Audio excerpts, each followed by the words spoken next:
Hi everyone, my name is Dean Salter. I'm the Group Executive of Global Business Services at Telstra here in Australia. Firstly, a very sincere thank you for having me in this second edition of the Economic Times GCC conclave. I think we're involved in the first, and it's a great pleasure to be part of this platform. It's a fantastic platform. It brings together, I think, some of the great minds to discuss and deliberate the key trends that we see around the world, but also to discuss and debate the new age technologies we see emerge and evolve. And I think importantly, to discuss how organisations are digitally transforming to stay ahead in the game. Let me first just take the opportunity to introduce Telstra. We are the largest telecommunications company in Australia. We've got an incredible heritage. We've been in Australia and established for many decades, and we've got a very strong brand. We've got the best network in the country. And our heritage is actually proudly Australian. We've got a very long-standing international business and a strong commitment to the Asia-Pacific region. And we are amongst the top brands offering both retail and enterprise services and more to customers in Australia and certainly customers around the Asia-Pacific region.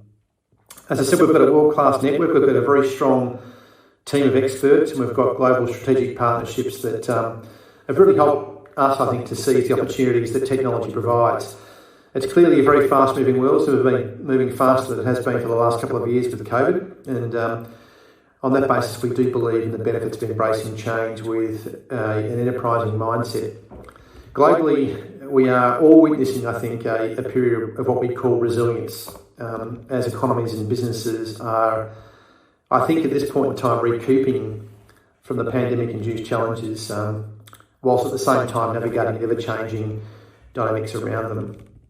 And owing to these paradigm shifts, enterprises around the world are altering their strategies and reinventing themselves on multiple fronts. And that's been the case, I think, right through the last couple of years. We're certainly seeing it take place in 2022. And of course, in 2022, with a 4.4% global growth expectation, we're cautiously optimistic at the moment.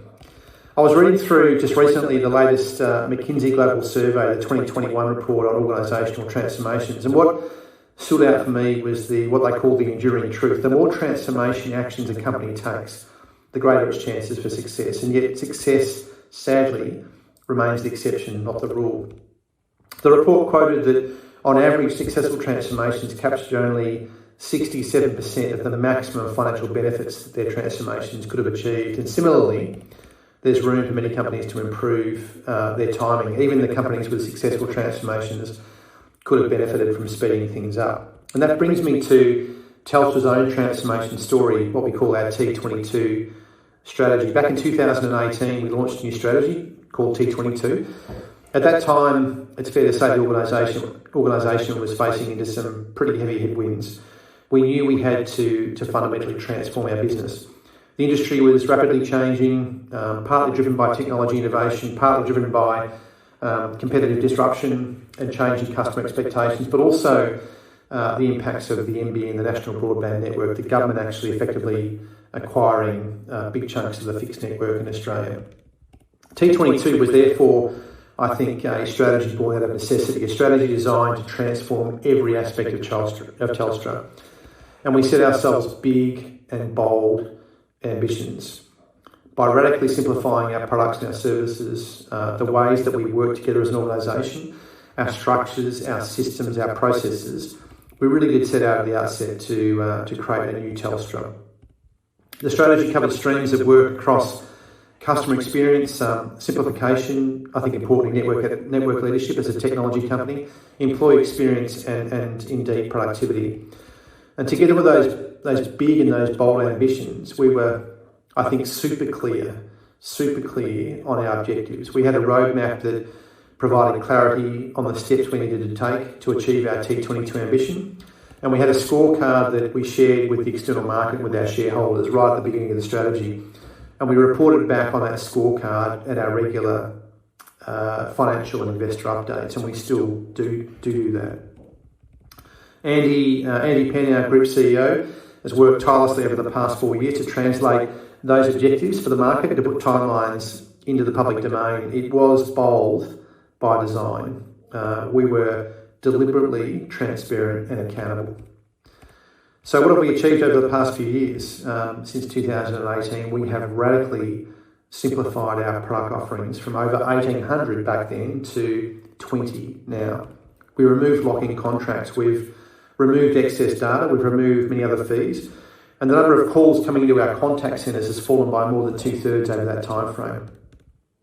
We cut our workforce by more than 1/3, and we've actually removed on average more than 4 layers of management through that period. We've also exceeded our target to recruit new capability in new areas. So whilst sort of rationalising the organisation, we did see the need to invest in new capability in key areas. Software engineering, data analytics, cybersecurity, AI, those were capabilities we invested deeply in through the period with more than 1,500 new hires. And we also, I think importantly, replaced a huge amount of legacy systems with digital experiences. And they're just a handful of our metrics and achievements. Overall, we have completely changed the way we work. And that's made it easier for our people to work, improve the experience for our customers, and deliver value for our shareholders. At the same time, our people did remain our priority, and unlike many other organisations around the world, we've actually continued to see big engagement scores, and those engagement scores are growing right through the COVID period. So after more than 3 years of effort with T22, we are now a vastly different company. We have successfully delivered, or are on track to deliver, more than 85% of our milestones. We are, I think, on the cusp of completing one of the largest, certainly the fastest and most ambitious telecommunication transformations anywhere in the world. Through T22, we have positioned ourselves as leaders in the growing digital economy. We've seen it accelerate right now. Our next strategy, called T25, will build on all the successes we've actually achieved together over the past 3 or 4 years. And we're taking the lessons we've learned from our past and bringing the same disciplines, governance and transparency we used for T22 into the future. T22, a strategy of necessity. T25, it's a strategy for growth. Let me now just turn my attention to the topic of digital leadership. As I shared, we did replace a huge amount of legacy systems with digital experiences through the T22 period. We continue to do that right now. We moved our customer from legacy systems to the digital stack, and we've migrated customers at scale. And I think importantly, we didn't look to digitise broken processes, and we had many broken processes at the outset.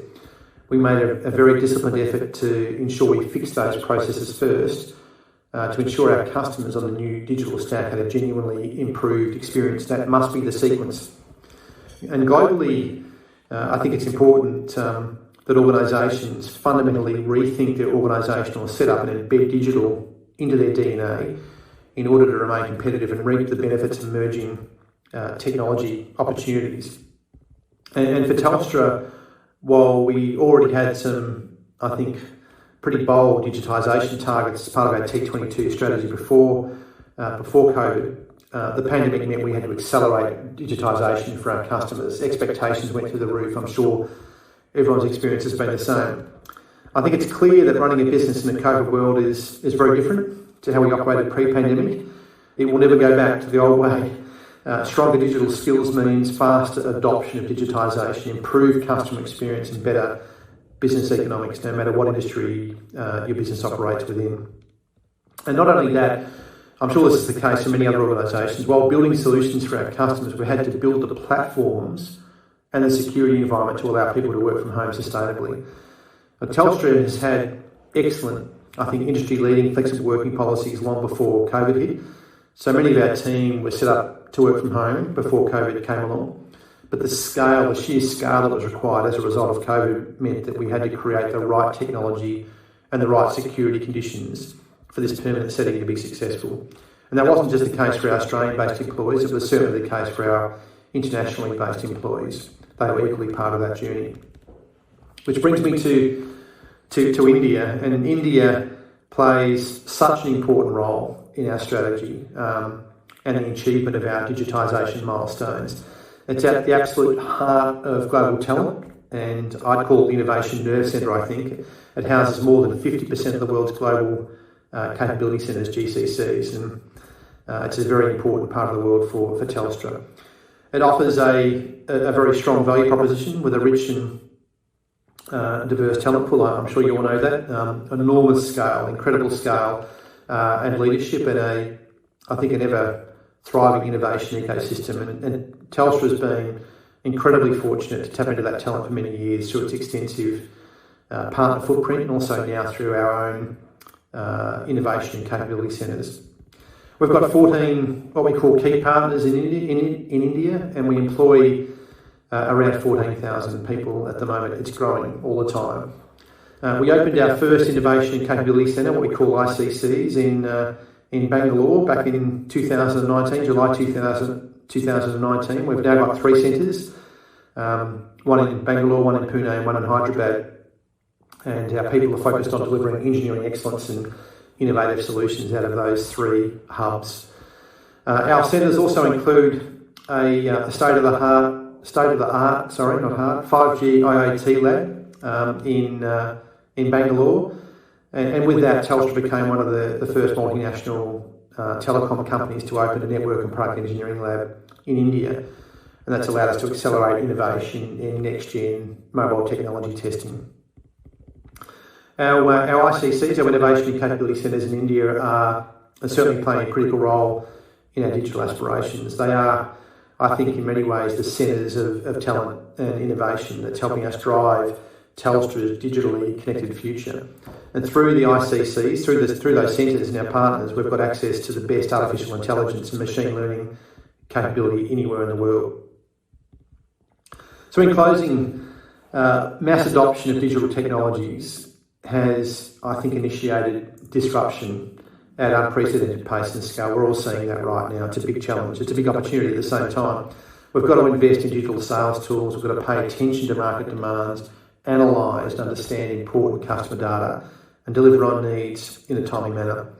To get there, we've got to tap into the talent in the GCCs. We've got to leverage DevOps and agile methodologies, develop critical solutions, maximise efficiency, take advantage of microservices architecture to achieve, I think, better flexibility and functionality of applications. Ultimately, make transitions to new offerings more seamless. I believe that transformation is truly a journey. That's certainly been our experience in Telstra. That's not a destination. Disruptions will be ongoing. The environment remains incredibly dynamic. New technologies and innovations are going to keep emerging. What really matters is keeping customers and employees at the centre of everything we do as we continue to assess, explore and implement new technologies and drive the digital transformation agenda forward. Thanks again for having me. I wish you the very, very best for the rest of Conclave. Cheers.